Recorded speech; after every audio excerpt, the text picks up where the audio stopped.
இந்த அழகான வார்த்தை அங்கே சொல்கிறாரு, எனக்கு விரோதமாக பாளையம் இறங்கினா கூட என் இருதயம் என்ன செய்யாது, பயப்படாது.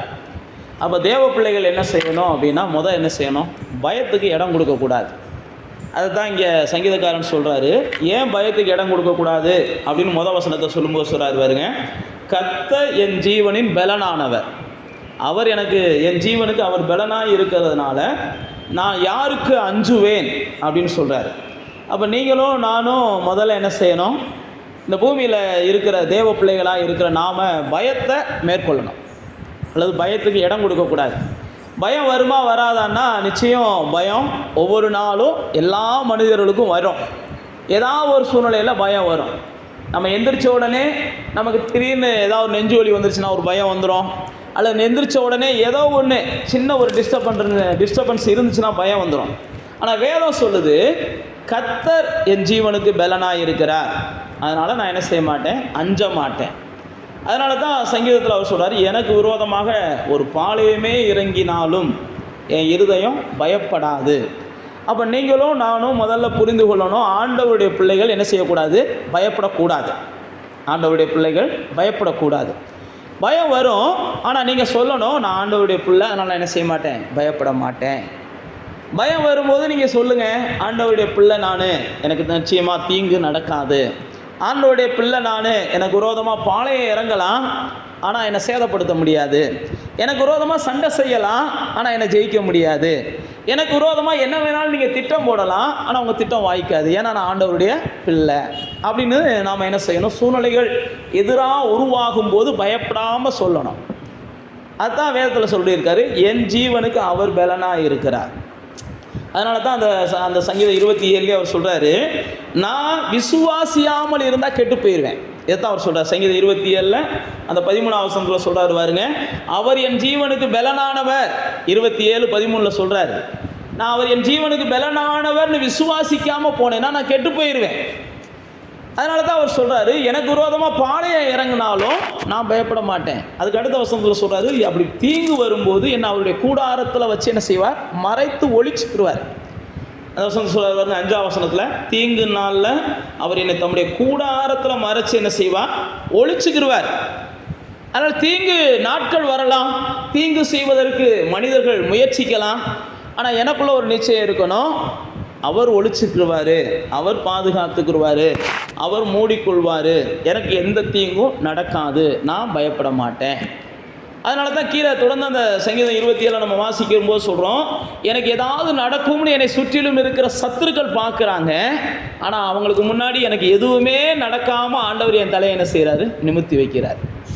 அப்போ நீங்களும் நானும் ஒன்று புரிந்து கொள்ளணும், நம்ம எப்படா நம்ம வாழ்க்கையில் தீங்கு நடக்கும்னு சொல்லி நம்மளை சுற்றிலும் பொல்லாதவர்கள் அல்லது சத்துருக்கள், நம்முடைய நன்மையை விரும்பாத மனிதர்கள் எதிர்பார்த்துக்கிட்டு இருப்பாங்க.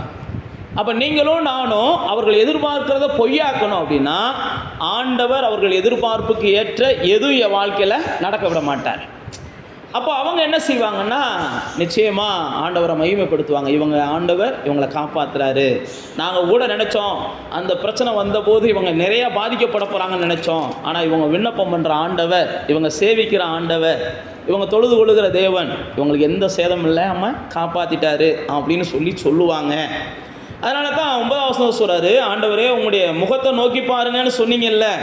8ஆம் வசனம் சொல்கிறாரு, நான் உங்கள் முகத்தை தான் என்ன செய்கிறேன், நோக்கி பார்க்குறேன், என்னை கைவிடாதீங்கப்பான்னு சொல்கிறாரு.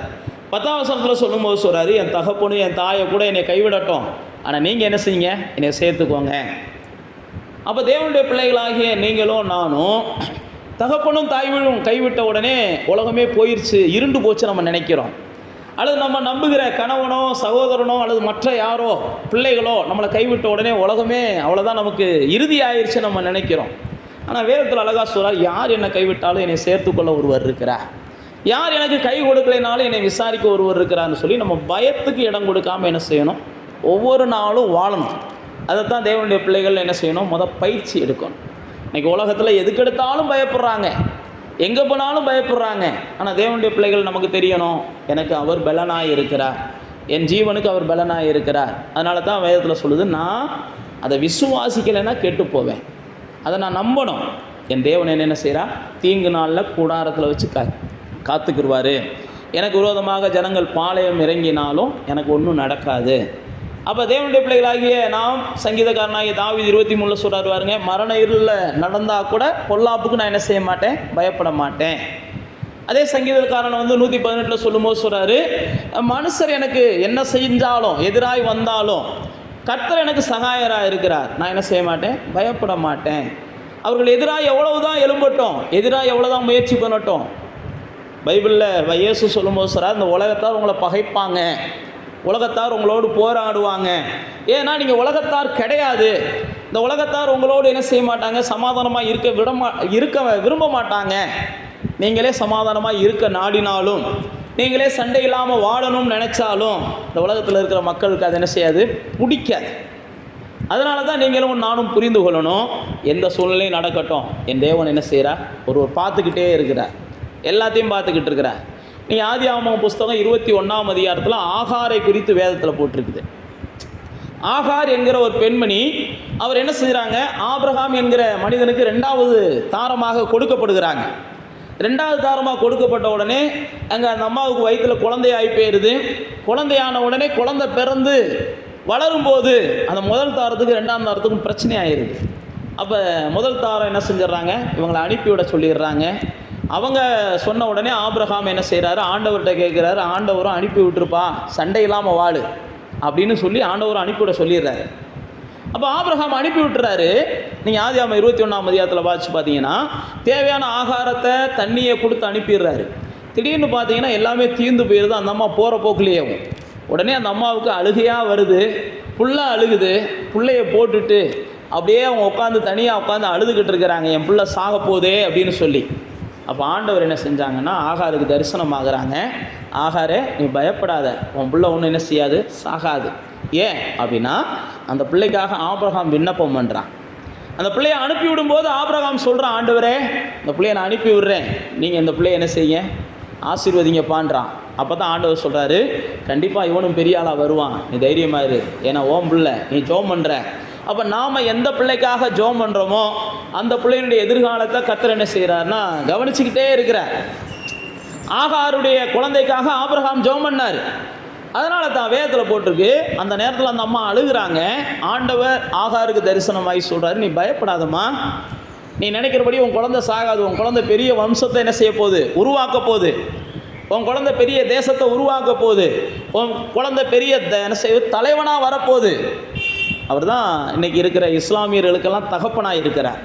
இன்றைக்கி நம்ம இஸ்லாமியர்கள் முஸ்லீம்னு சொல்கிற பாருங்க, வனாந்தரத்தில் சாக குழந்தை, அந்த குழந்தை தான் அந்த வம்சத்துக்கெலாம் இன்றைக்கி தலைவனாக இருக்கிறார். ஏன் நான் உங்களுக்கு சொல்கிறேன் அப்படின்னா, சில நேரத்தில் நம்ம பயமுறுத்துகிற சூழ்நிலைகள் வரும். ஆகாருக்கு பயந்துட்டாங்க, பிள்ளை செத்து போயிடும் அவ்வளோதான் அப்படின்னு நினச்சாங்க. ஆனாலும் பைபிளில் போட்டிருக்கு, ஆகார் ஆண்டவரை நோக்கி அழுதாங்களாம். உடனே அந்த இடத்துல ஆகார் சொல்கிறாங்க, என்னை காண்கிற தேவனை நான் பார்த்தேன், என் தேவன் என்னை காண்கிறார் என்பதை அப்போ தான் நான் பார்த்தேன், என் தேவன் என்னை காண்கிறார், என் பிள்ளையை காண்கிறார் என்பது எனக்கு அப்போ தான் புரிஞ்சிச்சுன்றாங்க. அதனால தான் ஆண்டவருடைய பிள்ளைகளாகிய நீங்களும் நானும் ஒரு நிச்சயம் இருக்கணும், நான் பயப்பட மாட்டேன், என் தேவன் என்ன செய்கிறார், என்னை கவனித்து கொண்டு இருக்கிறார், என் தேவனுடைய கண்கள் என் மேலே நோக்கமாக இருக்கிறது, என்னுடைய தேவனுடைய செவிகள் எனக்காக திறந்தவைகளாக இருக்கிறது, ஆனபடியினால நான் பயப்பட மாட்டேன். எலிசா சொல்கிறார் பாருங்க, என்னை சுற்றிலும் எப்பயுமே அக்னிமயமான ரதங்கள் இருக்குது, குதிரைகள் இருக்கிறது, என்னை சுற்றிலும் தேவன் தம்முடைய தூதர்களை அனுப்பி என்ன செஞ்சிருக்கிறார், பாளையம் இறங்கி இருக்கிறார். சங்கீதம் 34:9 சொல்கிறார், அவருக்கு பயந்தவர்களை சுற்றிலும் தேவன் தம்முடைய தூதர்களை என்ன செஞ்சிருக்கிறாராம், சுற்றிலும் சூழ பாளையம் இறக்கி வச்சிருக்கிறாராம். அப்போ நீங்களும் நானும் ஒரு நிச்சயம் இருக்கணும், நான் பயப்பட மாட்டேன், என்ன வாழ்க்கையில் நிகழ்ந்தாலும் என் தேவன் எல்லாத்தையும் பார்த்துக்கிட்டு இருக்கிறார், அவை எல்லாவற்றிற்கும் ஒரு நன்மையை தருவார்.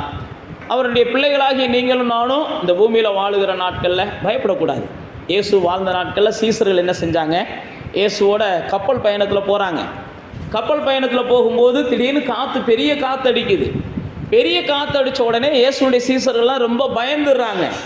அப்போ இயேசுவை போய் எழுப்புறாங்க, இயேசுவே எல்லாம் காற்றடிக்குது, நாமெல்லாம் சாக போகிறோம் அப்படின்றாங்க. அப்போ இயேசு எழும்பின உடனே அந்த ஜனத்தை பார்த்து என்ன பேசினாருன்னா, ஏன்டா பயப்பட்டீங்கன்னு தான் கேட்டார். எந்த சூழ்நிலை வந்தாலும் நீ ஏன் பயப்படுற? இயேசு சீசர்களை பார்த்து அப்படி தான் கேட்குறாரு, ஏன் பயப்பட்டீங்க, ஏன் விசுவாசம் இல்லாமல் இருக்கிறீங்க, இன்னும் உங்களுக்கு ஏன் நம்பிக்கை இல்லாமல் இருக்குது, அப்போ இயேசுவினுடைய சீசர்கள் அதுக்கப்புறம் என்ன செஞ்சாங்க? இயேசு எப்படிப்பட்டவரோ அப்படின்னு ஆச்சரியப்படுகிற அளவுக்கு காற்றையும் கடலையும் இயேசு என்ன செஞ்சார்? அமைதிப்படுத்தினார்.